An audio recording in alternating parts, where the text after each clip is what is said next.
Now on the Eaton fire, which is still burning near Altadena, but crews have been able to get a bit of containment on that fire. Gina Kim joins us live now from Altadena with a look at some of the aftermath in that area. Gina, what are you seeing firsthand? Hi there, Lisa. It is absolutely apocalyptic out here. I know that that is a term that a lot of people have been using, and a lot of superlatives are being used every single day here as we head into and are midday through Day 4 of the Southern California wildfires. Where I am is the heart of Altadena, and behind me is a gas station that was family owned for generations. And we talked to the owner earlier today, and he wants to rebuild. He was talking with Chevron just about an hour ago, and he told us that there's still thousands of gallons of fuel underneath. So a very, very difficult situation. And then if you want to pan over to that apartment building right behind the Chevron, you know, this is just an example of the eclectic nature of this fire. This gas station burns down to a crisp, and the apartment building right behind it still standing. But we are at 56 square miles that have burned so far in Southern California. By comparison, the entire city of San Francisco is 49 square miles, even more staggering numbers. As you mentioned, there are some 10,000 structures. These are homes and businesses that have burned so far. That is just an estimate based on aerial surveillance. Once they actually get on the ground and are able to do more in-depth assessments, those numbers could grow. The 10 dead, as you mentioned, that is also just an estimate. Once they go from house to house, that number is likely to grow.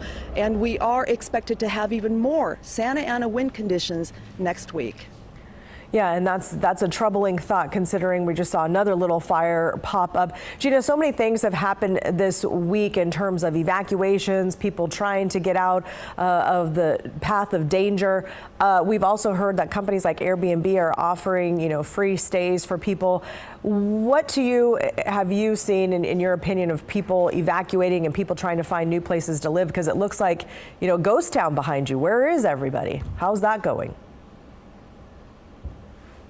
Oh my, well, you know, all the hotels in the area are completely booked up. People are scrambling to stay with family and try to find Airbnbs and rentals for the long term, the people that have lost their homes. I have a good friend who is a lead trumpeter for the Los Angeles Philharmonic. He and his wife and 2 children are out of their home. They lived right here in Altadena, and he has nowhere to go. And you're looking at somebody who was under, you know, evacuation warning just about less than 24 hours ago myself. And so it's very touch and go here. Everyone here is impacted one way or another. Never mind the sporting events, the theater events, all of the events that a city the size of Los Angeles hosts every single hour of the day.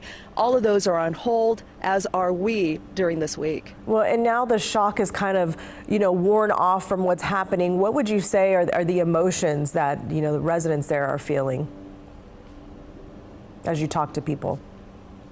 Well, I would say that because so many schools are canceled, a lot of parents are just scrambling. What did they do with their children? What do they do with work? So there's a lot of panic. We also had a situation yesterday where everybody who wasn't in the fire zone were getting evacuation orders. And so that caused a lot of panic and alarm. People were like, oh my God, I need to evacuate, but I don't see any fire around me. And today, Los Angeles apologized for all those misfires and said that they have no control over it. It was not human generated. It was a technical glitch. So there's a lot of kind of jump scares and jump starts, but a lot of people, we've seen this all before, maybe not to this extent.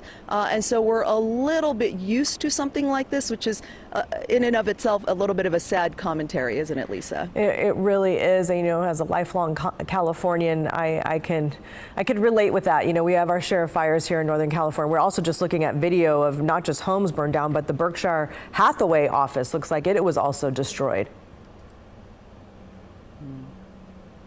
Wow. Yeah, I mean, I know you guys are no strangers to that up in Northern California. I've covered fires up there in Northern California that seemed just as devastating. But Lisa, this fire is on track to become the costliest wildfire disaster in the nation because the losses are estimated to top $50 billion. All right, and that's just the latest estimate. Gina Kim, thanks for the live report and all of your insight of being a longtime journalist there in Southern California. We appreciate your time. Stay safe out out there. Meantime, the National Guard is in Altadena now, where Gina is, after the Eaton fire devastated block after block, as we've been showing you there. They're trying to prevent looting. They're also checking driver's licenses as residents are trying to return home, as you heard Gina mention that. Officials also announcing a curfew is now in place from 6 p.m. to 6 a.m. to prevent looting.